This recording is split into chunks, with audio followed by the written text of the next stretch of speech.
صورت اس میں یہ ہے کہ دعا حضور علیہ الصلوۃ والسلام نے عطا فرمائی ہے کہ اگر کسی مصیبت زدہ کو دیکھ کر ہم یہ دعا پڑھ لے تو وہ مصیبت اس پر نہیں آئے گی۔ مثال کے طور پر آپ بے اولاد ہیں، اگر آپ کسی بے اولاد جوڑے کو دیکھ کر یہ دعا پڑھ لیں گے،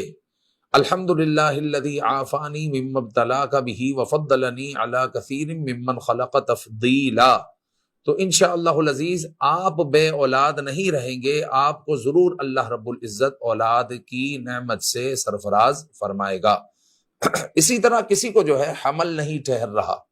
ایک اولاد ہو گئی ہے، اب دوسرا حمل نہیں ٹھہر رہا، تو اسی طرح کوئی ایسا جوڑا ہو، کوئی ایسا فرد ہو کہ جس کے ساتھ یہی مسئلہ ہو، تو آپ یہ دعا پڑھ لیں گے تو انشاءاللہ آپ کا مسئلہ